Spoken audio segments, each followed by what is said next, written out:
Jonathan Bird, one of the world's top underwater nature cinematographers. Traveling the world on assignment for all the major networks, he is an Emmy Award-winning authority on the underwater world. In freshwater or salt, reefs, wrecks, or caves, Jonathan documents the world beneath the waves. Welcome to the Blue World.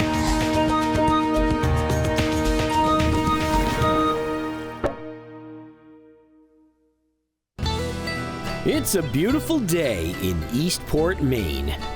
This small, scenic city on the New England coast is located on Passamaquoddy Bay, as far north as you can go on the coast of Maine before you hit Canada.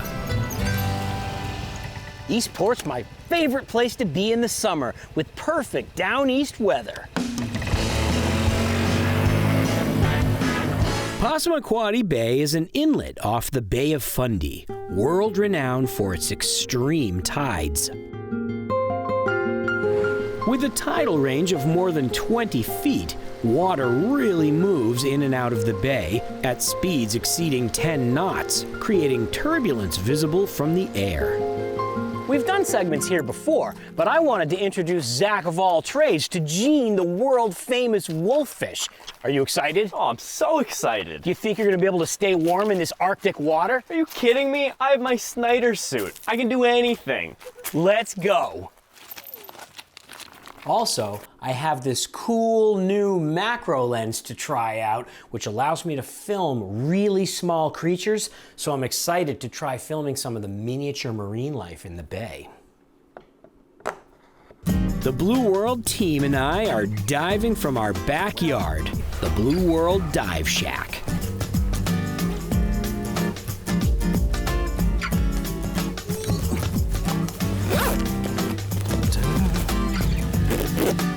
Because of the strong tides, we can only dive during a short period of time when the tide changes and the water is slack. Slack lasts about an hour, so our timing has to be perfect.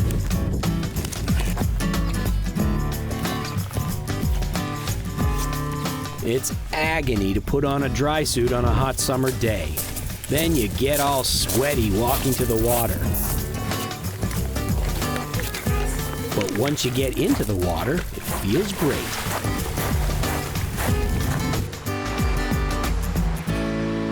Sinking down, we are disappointed to discover bad visibility. Like, really bad. The water is never particularly clear here, but this is something else altogether. Even though I've completed more than 200 dives on this site, I'm having a hard time finding my way around. Passamaquoddy Bay is full of colorful stuff like anemones, sea stars, and sponges, and they're pretty small. Fortunately, we don't need great visibility to film small stuff. I have my super close-up lens with me, so I start looking for small stuff. A purple smooth sunstar with 10 arms can grow to more than a foot across, but this one's only a few inches. I look to my left and notice that I'm being watched by a small fish known as a grubby.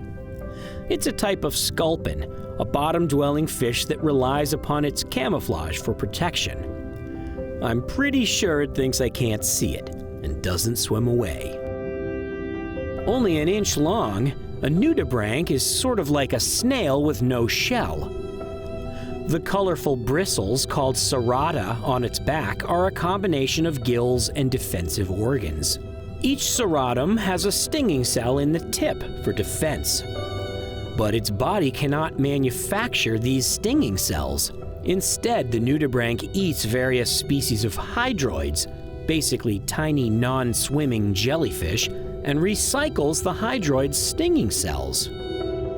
Nudibranchs are simultaneous hermaphrodites, meaning they're both male and female. So when any two meet up, they can mate and produce a tiny ribbon of eggs for the next generation. Some nudibranchs mimic their habitat for protection. The bushy-backed nudibranch lives in algae or kelp and can be quite hard to spot.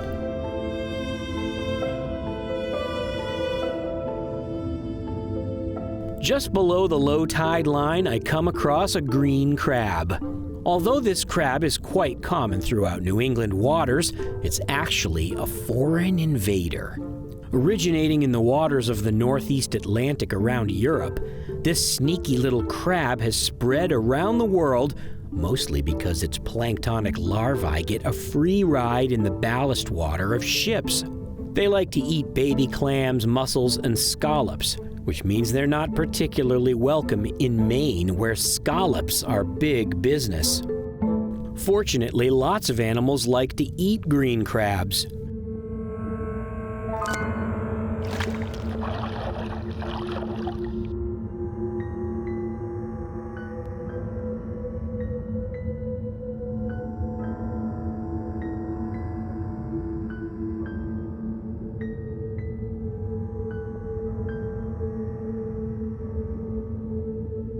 Meet Jane the wolffish. She is particularly fond of green crabs and does her part to keep the population under control. Jane and Bob are two of our local wolffish. They live together in a big den under a rock. We named them after our neighbors because they're such a cute couple. We're not sure what Bob likes to eat, but Jane keeps an eye peeled for crabs. A crab shell is no match for these teeth.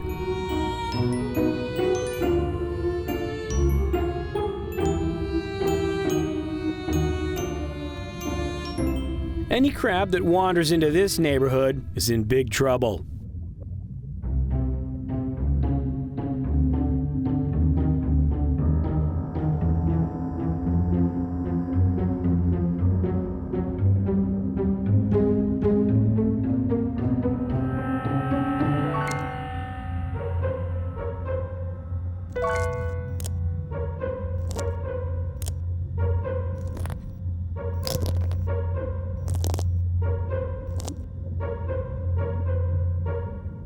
Jane would probably eat a decorator crab too, but she never sees any.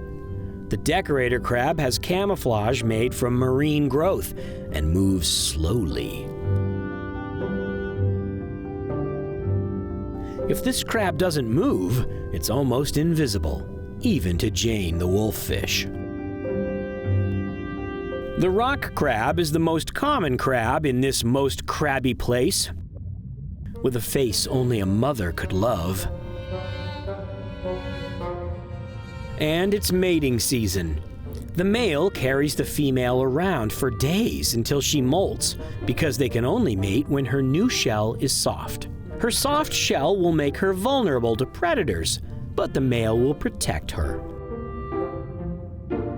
And when the mating is done, the crabs are hungry. It's a crab-eat-crab world, and rock crabs will happily devour any green crab they can catch.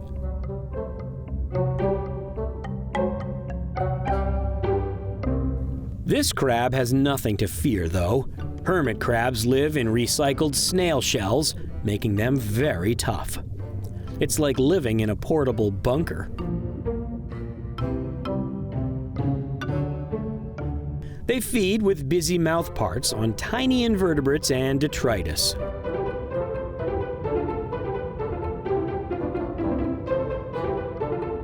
At the other end of the scale, this crustacean also has little to fear. The American lobster is the king of the local crustaceans. This one's eating a mussel that it cracked open with a powerful crusher claw.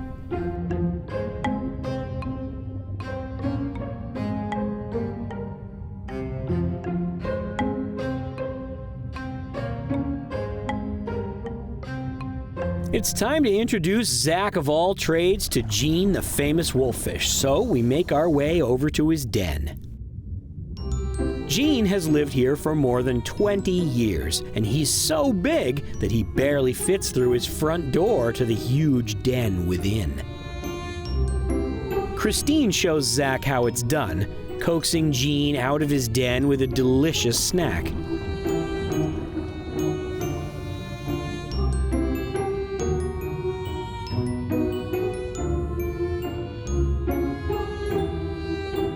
The entrance to the den is so small, sometimes Jean has a hard time squeezing back through.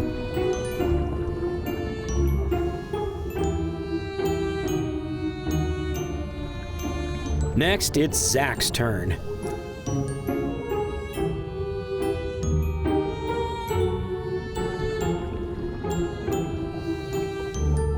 He's a little apprehensive about getting his fingers chomped, but Jean is actually quite gentle with us. He's a good fishy.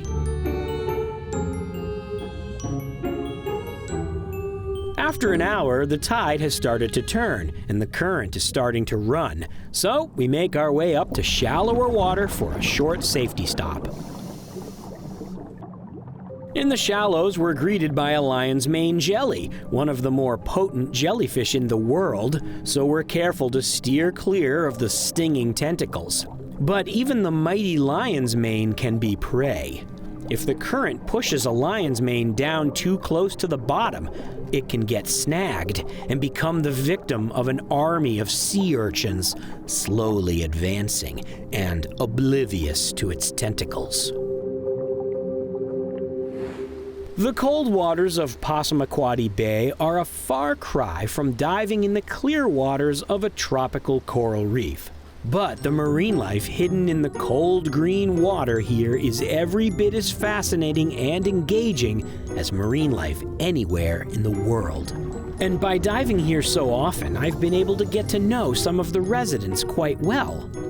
Every time I step into the water in Eastport, I feel like I'm visiting old friends. A reunion in the blue world.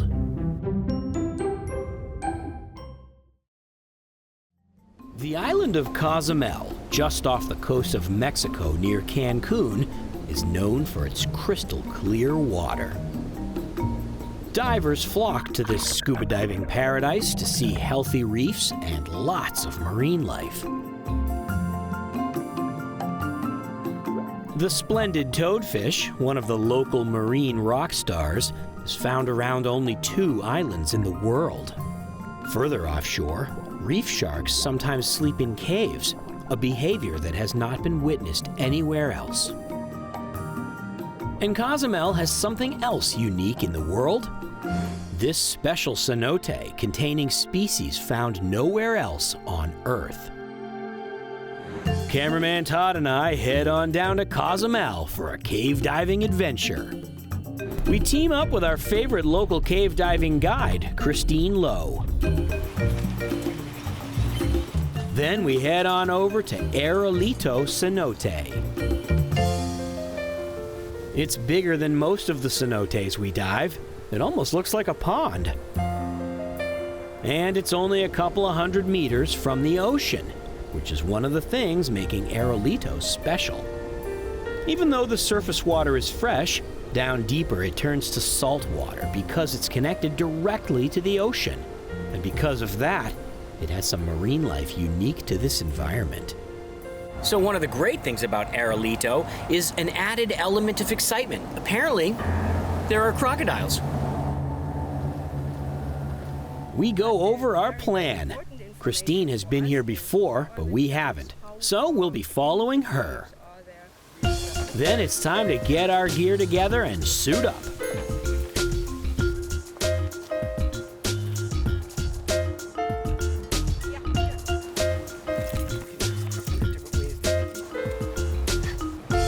Time to get wet.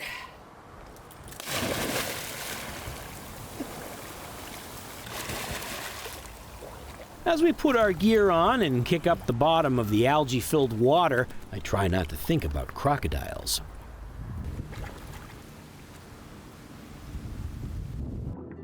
Once we get underwater and swim away from the silt we kicked up, we can see much better and follow Christine into a small cave opening.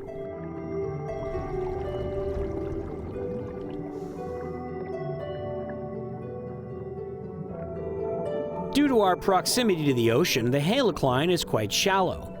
We pass through this swirly barrier between the freshwater and the saltwater at a depth of only 20 feet.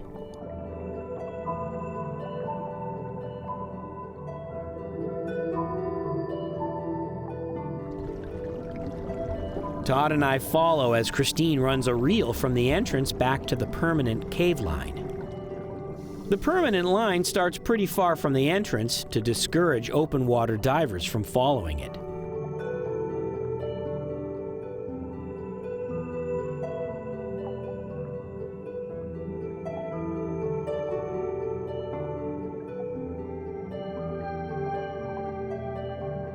It takes a while, but eventually we find the permanent line and Christine ties in.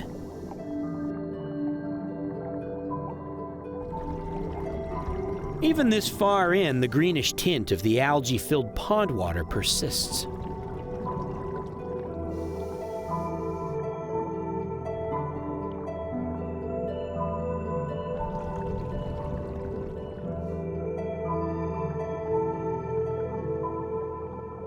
Then we find something spectacular, a cave brittle star.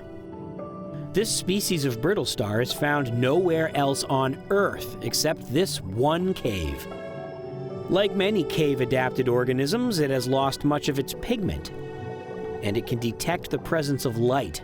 This survival skill causes the brittle star to run from my flashlight. As I look around, I realize that there are quite a few of these brittle stars, all running from our lights. But here's the most amazing thing. Erolito is the only cave in the world known to have cave-adapted sea stars. But it's not just this one species of brittle star. There are actually 3 species of sea stars in here, and I'm hoping to find all of them. Our search takes us deeper and shallower, at times getting shallow enough to enter the halocline again. But we know the sea stars all live below this depth, in the salt water. So we travel further into the cave, taking a passage that goes in the opposite direction as the ocean, traveling further inland, seeking deeper passages.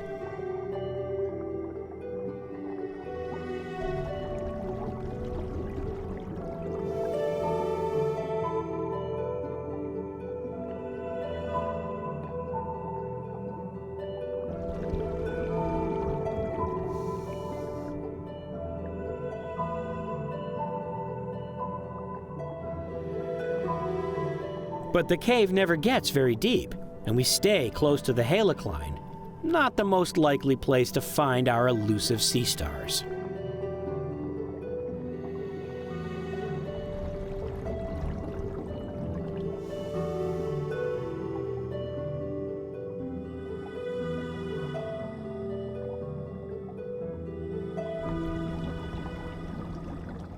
Finally, a crack that drops deeper into the salty layer, below the influence of the tides which cause the halocline to rise and fall.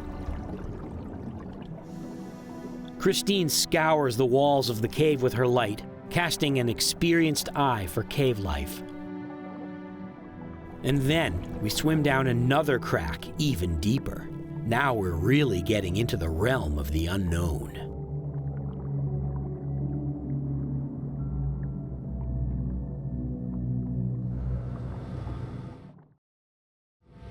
We end up in a dark tube with odd, dark-colored limestone and a gravel bottom. There are almost no speleothem formations. It's a spooky place. Soon we start seeing signs of ocean life.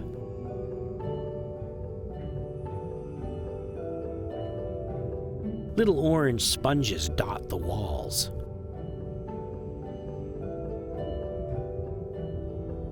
We press on, watching our limited air supply and pushing deeper into the cave. I watch the floor of the cave carefully as we go. At last, a white splotch that looks like another sponge, but the pentagonal shape gives it away. This is one of the rarest sea stars in the entire world, a cave-adapted type of asteroid similar to one seen on reefs around the Caribbean. But here in Erolito, it has lost all pigmentation and lives entirely in the dark. What it eats is not known. And we struck gold because right nearby, the monster of this cave. Copidaster cavernicola.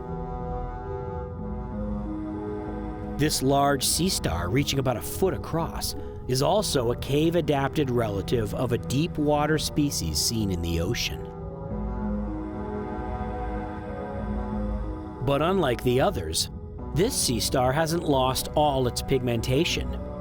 That may mean that it hasn't been long enough to fully adapt. Give it another 200 generations over 1,000 years and we'll check back.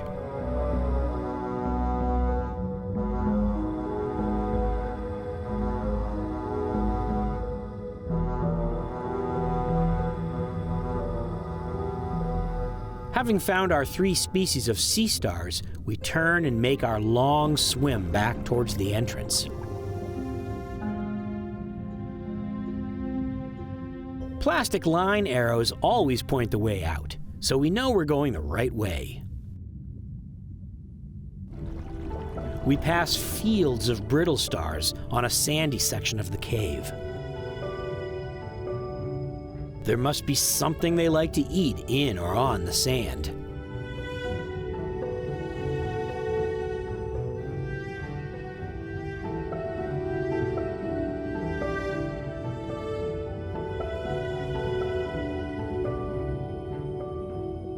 And we find another magnificent cavernicola snuggled up to a sponge.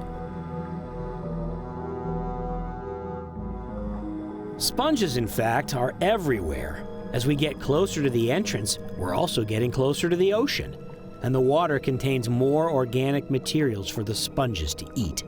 And the sponges are crawling with brittle stars.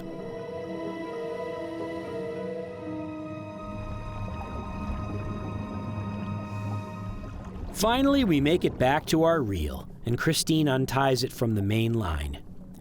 We're back to the cavern zone where we can see sunlight streaming in. After a few minutes doing a safety stop, we can head back up into the sunlight, keeping an eye peeled for crocs, of course.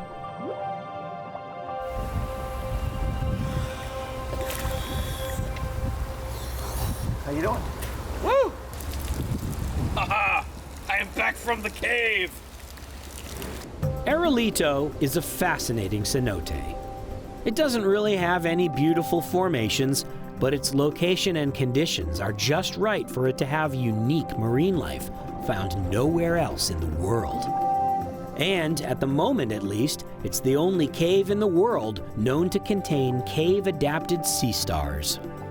You never know what you might find just exploring the depths of a small algae-filled pond. It's another incredible wonder of the blue world.